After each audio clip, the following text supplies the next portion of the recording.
Paul McCartney's importance to music in the second half of the 20th century cannot be overstated. His personal life, however, hasn't always been easy. This is the tragic, real-life story of Paul McCartney. James Paul McCartney was born on June 18, 1942 in Liverpool, England, to James and Mary McCartney. His mother worked as a midwife while his father worked at the Liverpool Cotton Exchange. James McCartney was also the leader of a jazz group called the Jim Max Jazz Band. It was through his father that Paul acquired his passion for music. In 1956, Paul's life irreversibly changed when his mother passed away from breast cancer. The death inspired the Beatles' song Let It Be and may have sparked the lyrics to Yesterday.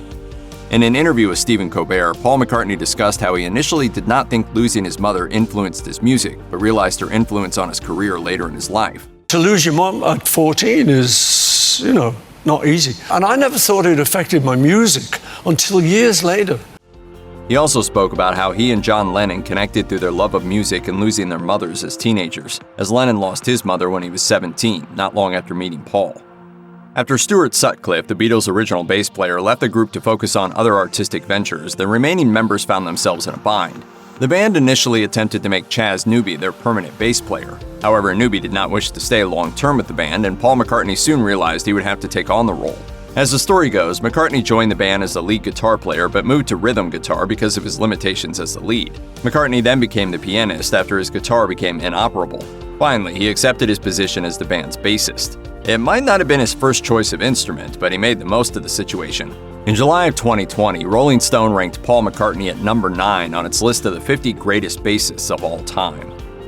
In the band's early days, John Lennon was understood to be the leader of the Beatles. However, by the middle of the 1960s, Paul McCartney would take the reins. While the band would find continued success under McCartney's leadership, the shift of power led to the band members growing more distant from each other. According to Far Out, the origins of this came in 1964, when McCartney broke away from the pair's collaborative songwriting relationship and wrote Can't Buy Me Love, which took the A-side on their band's next release. Lennon reacted by writing A Hard Day's Night and most of the songs on the album of the same name. The song versus song dynamic would continue over the rest of the decade. McCartney would write Yesterday and Lennon would follow up with Norwegian Wood. Lennon would write Strawberry Fields Forever and McCartney would follow with Penny Lane. McCartney has said this competition was a great way for him and Lennon to, quote, keep each other on our toes. According to Far Out, however, Lennon was not always happy about it. In his book Revolution in the Head, The Beatles' Records in the 60s, Ian Diamond writes, Lennon must have sensed that his era of dominance over the band's output was over. From now on, his partner would be in the ascendant, not only as a songwriter, but also as instrumentalist, arranger, producer, and de facto musical director of the Beatles. There's a segment of the population that has been convinced that in 1966, Paul McCartney died and was replaced by a look-alike. According to Ultimate Classic Rock, the theory is that while recording Sgt. Pepper's Lonely Hearts Club Band, McCartney perished in a car crash. Instead of ending the band or continuing with a new member or as a trio, the surviving members found a look-alike and soldiered on. That was a hoax, right? Yeah, I wasn't really dead. Rolling Stone reports that the rumor started when a mystery caller told radio DJ Russ Gibb to play the White Album backwards, saying that he would hear messages including, quote, turn me on, dead man, and John Lennon saying, quote, I buried Paul. Of course, McCartney did not die in a car accident and is alive today. But fans have found so-called evidence in the album covers, song lyrics, music videos, and elsewhere. The Abbey Road cover was even interpreted as a funeral procession, with McCartney as the corpse. Life magazine sent reporters to find McCartney on a Scottish farm, and Rolling Stone notes that after throwing a bucket of water on them, McCartney agreed to an interview and photos to try to end the story. It didn't work. McCartney was still discussing the rumor decades later, including on a 2009 appearance on The Late Show with David Letterman. So this started some rumor that because he was barefooted, he's dead. I couldn't see the connection myself. By the end of the 1960s, the Beatles were operating under a cloud of tension and resentment. Their manager, Brian Epstein, had died suddenly in 1967, and without him, the group lacked guidance and a figure to act as arbiter in their creative disagreements. The ending came on September 20th, 1969. Despite the pleadings of the group's new business manager, Alan Klein, not to say anything, John Lennon told Paul McCartney and drummer Ringo Starr he was leaving the group. The breakup did not come as a surprise. By that point, the four members had been living largely separate lives, getting married, having babies, and making music outside of the group. McCartney later said, I must admit we'd known it was coming at some point because of his intense involvement with Yoko. John needed to give space to his and Yoko's thing. The band kept things quiet for a few months until on April 10, 1970, McCartney announced to the public that the band was splitting up.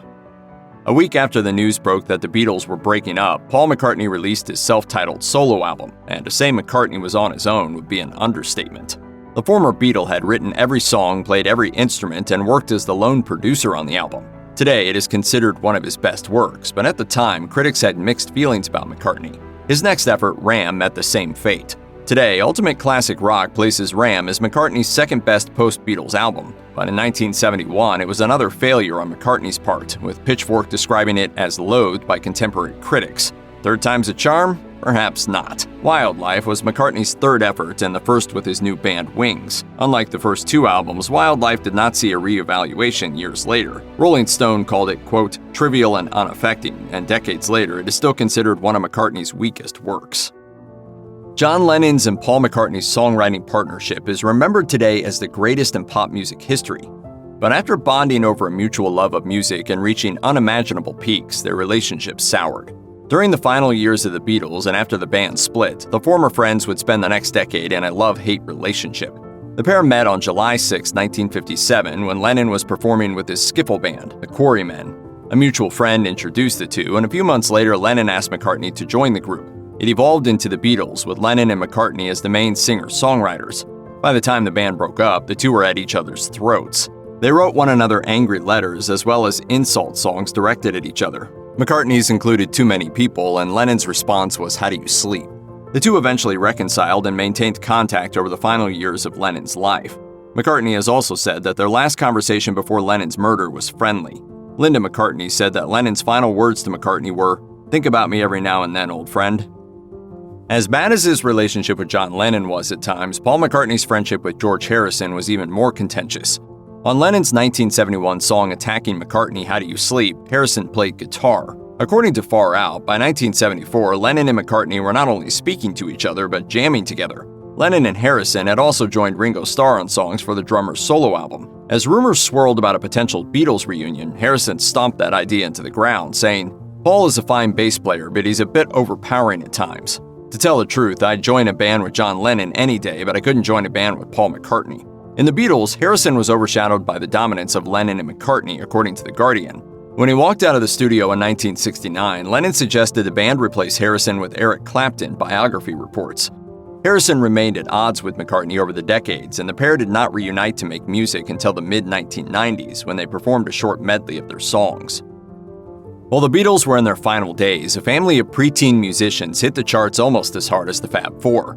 The Jackson Five became hugely successful in the late 1960s, and Michael Jackson went on to become a superstar. In the 1980s, Jackson tapped Paul McCartney for a series of duets. McCartney had written a song Girlfriend for Jackson. The song appeared on the 1978 Wings album London Town before Jackson included it on his album Off the Wall. McCartney and Jackson also came together for The Girl Is Mine on Jackson's Thriller album and both The Man and Say Say Say for McCartney's Pipes of Peace album. While working together, McCartney had talked to Jackson about the importance of music publishing and owning catalogs. McCartney had purchased the back catalog of the late rock icon Buddy Holly. Jackson took the advice to heart and in 1985 bought the most sought-after catalog in pop music, that of the Beatles. And I said, and you ought to think of getting into song publishing. And so he kind of looked at me and said, I'm going to buy yours. After this, the pair never spoke to each other again. McCartney said, "I think it's dodgy to do something like that, to be someone's friend and then buy the rug they're standing on." In 1967, photographer Linda Eastman got a chance to work with the most popular group of the era, the Beatles.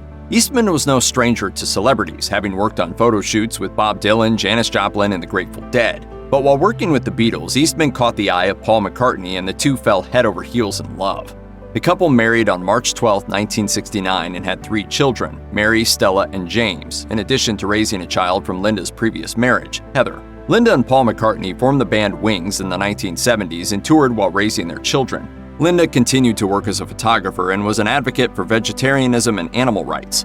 Unfortunately, in 1995, Linda was diagnosed with breast cancer. The same disease that took Paul McCartney's mother would take Linda McCartney on April 17, 1998. McCartney was overcome with grief after Linda's passing, telling the BBC, "I think I cried for about a year on and off." After the passing of Linda McCartney, Paul McCartney married model and media personality Heather Mills. Their marriage drew criticism from Paul's daughter Stella McCartney, who had mixed feelings about Mills and her father's decision. The union led to a daughter named Beatrice. Unfortunately, after only 6 years of marriage, Paul and Mills divorced, and the drama was played out in the British tabloids. Ultimate Classic Rock reports that the pair acquired the lawyers used during the divorce proceedings for Prince Charles and Princess Diana. Attempts to reach a settlement that included a confidentiality clause failed, and all the details were made public. Mills accused Paul of abuse and rampant drug use, while Paul claimed she was irresponsible and rude to his staff. Mills also accused her ex-husband of abusing his first wife, Linda McCartney. Stella McCartney, Paul and Linda's daughter, spoke out against the accusation and even questioned her father for marrying Mills. Both former partners denied each other's claims, and the divorce was finalized in 2008, with Mills receiving just $30 million after requesting $150 million. She reportedly said that she was, quote, very, very, very pleased with the outcome. In 2011, Paul married Nancy Shevell, and the pair have been together ever since. Check out one of our newest videos right here. Plus, even more grunge videos about your favorite stuff are coming soon. Subscribe to our YouTube channel and hit the bell so you don't miss a single one.